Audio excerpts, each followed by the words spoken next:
Hi, it's Laura at Aquamarine18 Tarot and Books. Thanks for stopping by my channel today. Welcome or welcome back. I am here with what I hope will be the first of, let's say, at least 4 videos in this format, sharing what's up with my deck collection on a quarterly basis. So my plan for this video is to share with respect to this most recent quarter, January, February, March 2026, the decks that I have purchased, and that includes kind of pre-ordered or backed on Kickstarter and so on, in that quarter.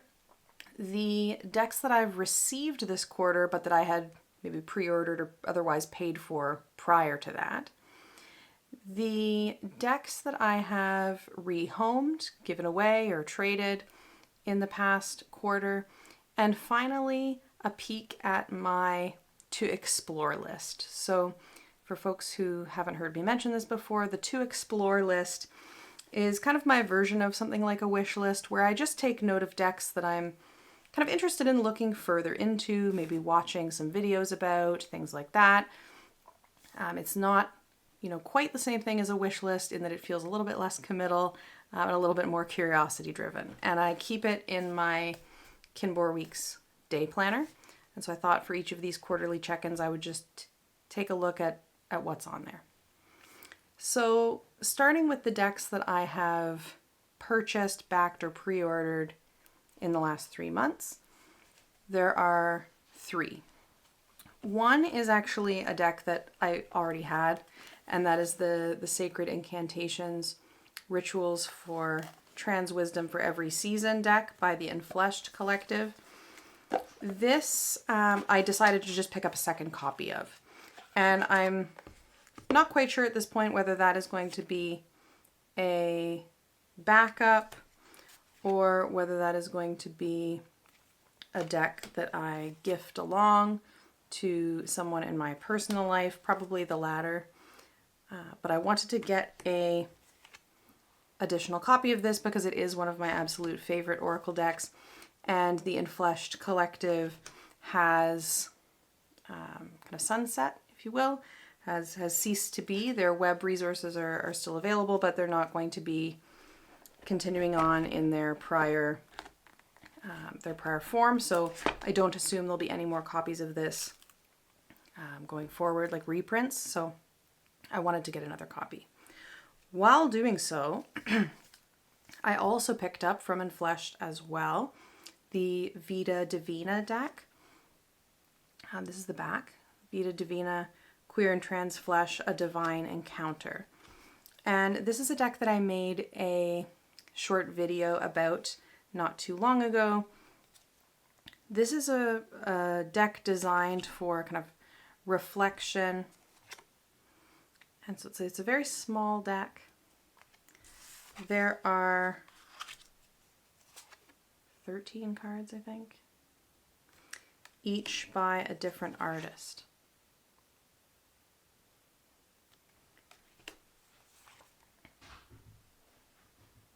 And I think this is a multi-purpose deck. It can be an oracle, it can be meditation, inspiration. It's definitely a 1-card draw for me. So I was happy to pick up those 2 decks from Enfleshed. And finally, this past quarter, I did back one deck on Kickstarter. The deck that I backed was the Street Tree Tarot by Matthew Lopez Jensen. And I'll put some sort of picture up here for the decks that I don't have with me. Obviously this one, the campaign just ended recently and it was funded, so I don't have anything to show you just yet. Street Tree Tarot is a deck that is photographic, and it is, of course, featuring street trees, particularly the street trees, I think, of New York. Matthew Lopez Jensen is based in Bronx and is interested in art that is kind of in combination with environmental stewardship. And I was reading about some of the particular aspects about street trees in relation to this deck, and I was very interested in that. As a druid, it might not be that surprising. There are some eco kind of considerations going into the production of this deck, which I really appreciate, and so I was happy to back it. I think that despite the name Street Tree Tarot, this to me does look like more of an oracle. I suspect that's how I will use it. But if you haven't seen it, do check out the Kickstarter campaign. There are some cool accounts there of the creator giving readings in public with a kind of draft copy of the deck. And yeah, just some interesting resources there on what the deck will be like, which I'm very much looking forward to when it arrives. I'm not sure what the timeline is on that. I don't remember, but I'll look forward to it arriving whenever it gets here. Next up, the decks that I have received this past quarter, but that I had committed to adding to my collection previous to that. So these are both Kickstarter decks that arrived pretty recently. One I have made a video about already, and that is the Queer Crow Death Magic Tarot by Frank Duffy. I know there are a number of videos about this deck on TarotTube already. This is a second printing of this deck. It has slightly different kind of specs in terms of cardstock and things like that. The imagery, to my knowledge, is exactly the same as the first printing. And I was very excited to see this on Kickstarter, and I backed it right away. And this has been on my table since I got it. I've been really enjoying this. I've been pairing this with the Uncertain Oracle by Cedar McLeod, and they really sing together. So, you know, as a very early spring deck, I've been really having a lot of fun with Queer Crow Death Magic. I'm really glad that I backed this. The other one that came this quarter is the Oracle of Many Paths deck by James Eads. I backed this campaign, you know, very enthusiastically and somewhat admittedly spontaneously.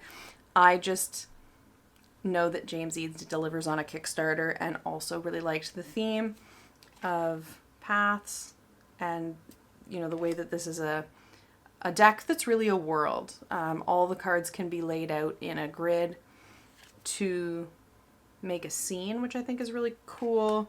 The guidebook has a lot of different components to it. It has kind of card meanings and keywords and things like that, but it also has this kind of historical and mythological kinds of content about this world. And as a, you know, fantasy reader, aspiring writer, this is just a really cool exercise in world building. It is called Oracle of Many Paths, but I have been reading this as a tarot fundamentally. The numbers are, how would we say this, sequential. So, you know, going from 0 up to 78. So you kind of have to remember which order things are. But it is very clear and readable to me as a tarot. You know, card 8 as Strength has, you know, that lion there with a lemniscate over the head. You know, the 5 of Wands has, you know, 5 wands in a relatively familiar configuration, for example. The quartz, I would say, are the trickiest to read in terms of taking this up as a tarot. But I spent a fair bit of time with this in a quite structured way, which I'll have more to say on in another video. But taking the time to get to know it was really helpful. It reads really well. I really, really like this deck. So even though it was somewhat of a spontaneous decision to back it and then to up my pledge to add all the goodies, I'm really glad that I did, because it's it's one that I've gotten a lot of use out of already and know I will continue to. The third thing that I had mentioned covering in this little quarterly check-in was decks that I've rehomed this past quarter, and for that I have nothing to show you. I did not rehome any decks in January, February, or March 2026. I feel like this will frequently be the case. I haven't rehomed all that many decks in my time as someone who's had a collection. I find it a bit difficult to do. I don't have an eBay store or anything like that and I don't have Facebook. So some of the ways that people sell decks, for example, are not things that I'm very familiar with or experienced with.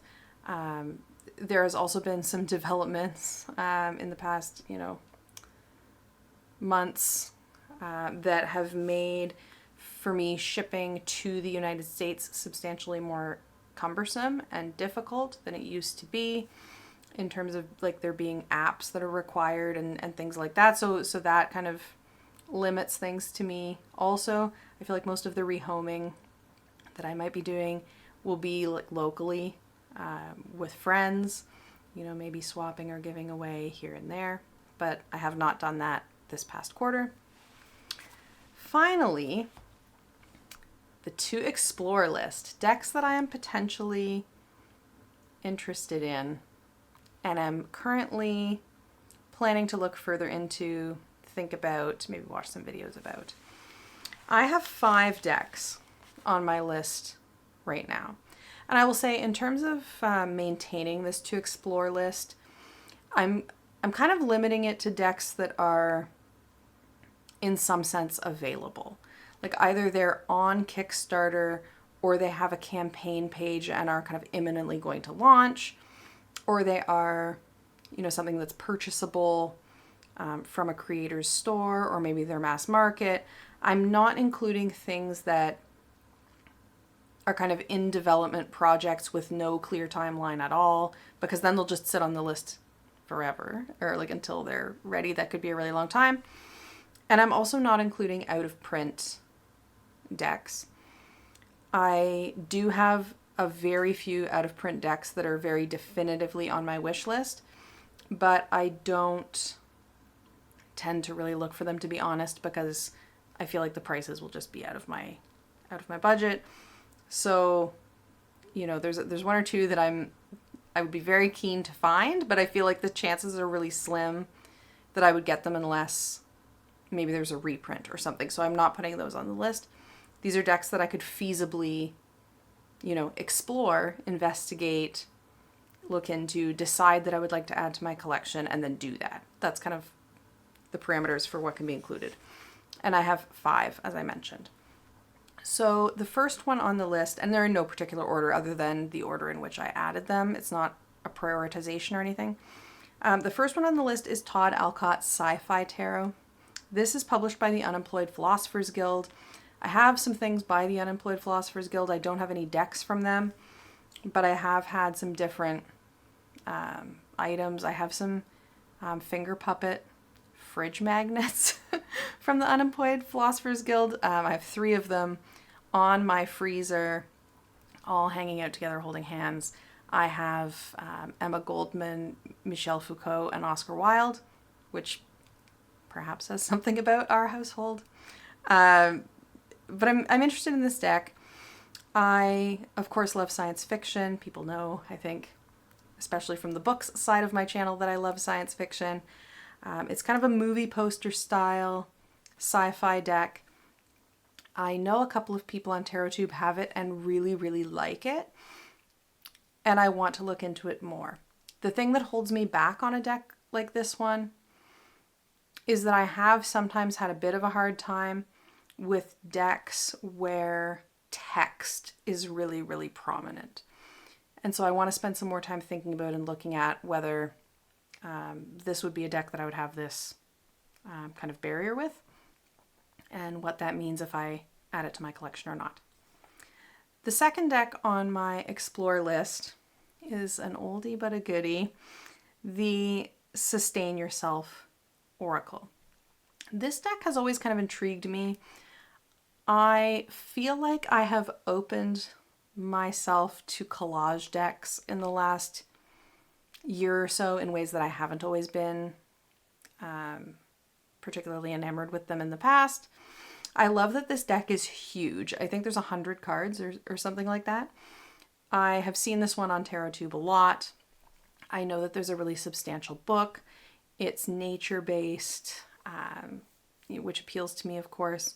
From what I've seen, kind of like the combination of titles and keywords on this deck, and I feel like it would pair well with a lot of things in my collection. So that one is a mass market deck, and I'm curious about that. The third one on my list, I haven't looked into too much, and that is the Echo Tarot. The Echo Tarot is, I think, a pip or like pipish deck. It's on GameCrafter. I've never actually ordered anything directly from GameCrafter before. I have browsed, and I do have one deck that was printed with GameCrafter, so I have some familiarity with the cardstock, but I didn't get that directly from GameCrafter itself, so I've never actually gone through kind of the purchase process with them, shipping and that kind of thing. The Echo Tarot appeals to me because I like a limited color palette deck. I like a black and white deck, and I know this one comes in at least a couple of different options, but they are these kind of two color styles, which really appeals to me. Might this potentially be a little bit redundant in my collection? Possibly. But it caught my eye, so I wrote it down, which is how I approached this list. And I plan to look into it a bit further. The fourth one on the list, which I'm very interested in and think that I would like to get, is the Wisdom of Place Tarot. This is a nature-based deck. It has some content in its themes around kind of permaculture and natural design, maybe kind of ecological architecture, things like this. I think it would be a really cool learning resource. There's a huge book that comes separately that goes with this deck, and then the deck I think also comes with a little more like a little white book style deck that kind of fits with the cards. I would envision using this, from what I've seen of it, as more of an oracle than a tarot. It doesn't look like a tarot to me at all. I think the tarot structure has kind of influenced the creation of the deck, but it reads as an oracle to me. At least, you know, from my looking at it online, I've never actually like interacted with it or anything like that. I do think this might be a bit of a hard one to get for me. And if you happen to be in Canada and you have acquired this deck, please let me know in the comments like where or how you did that. I have had some generous and kind offers from TarotTube friends to kind of help me out if I decide to add this to my collection and can't get it. I have had a hard time finding a straightforward way to order this. I can't order it from the creator's website as far as I can tell. It kind of links to some different, you know, resources like Barnes & Noble or things like that. It doesn't seem to be available to order from my local bookstore. They can order a lot. They might be able to get the book. I'm not sure. But the cards weren't even listed on their website as orderable at all. I do not purchase things from Amazon, full stop. So that's not available. I don't think it's actually in stock on there anyway, but that's not an option that I'm really willing to consider, to be honest. Like if that's the only option, then that means I don't get something. So that's out. The best option I've seen so far is eBay, and it would involve some international shipping. So I think it's going to be possible. It just might be a little difficult. So I'm thinking about that. But this deck of the 5 on my list, like, feels like the one that I'm most committed to at this point. I really like the looks of this, even though I have heard that the cardstock is not very good. I think I could live with it. The 5th and final deck, which I'm also, I'll say, quite taken with and quite interested in, that is on my to explore list, is one that I just encountered and learned about very recently. It somehow is one that completely was not on my radar at all when it was, I think, a Kickstarter.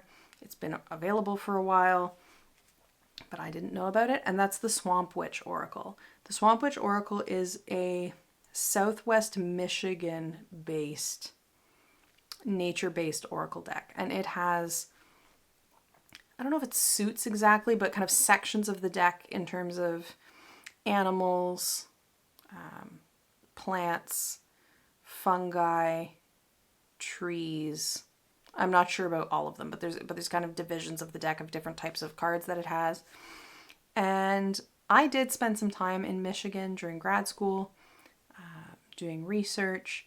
I grew up in southern Ontario, very close to the border, and a lot of the animals and plants and trees that are in this deck are common to my region and very familiar to me. So even though it's not quite, a local deck to me, as a Michigan-based deck, it's very close. Like, I think that the kind of reading relationship that I have with something like the Great Lakes Oracle, this would be another deck that would be enjoyable to work with for me and fit into my practice in similar respects. So that's one that I'm also looking at. It's a deck that is on Etsy. So that's the 5. That is what's on my to explore list as of the end of March 2026. If you have any of these decks, let me know how you work with them. Let me know your thoughts. If there's anything in particular that I've mentioned on my to consider list that you think, based on what you know of my practice, that you really think that I would love, let me know. I, am very open to that. I would love to hear if you've added any decks to your collection in the recent while and how you're finding them. Let me know in the comments, because I love to chat about decks with all of you. Thank you so much for watching, and I will see you again soon.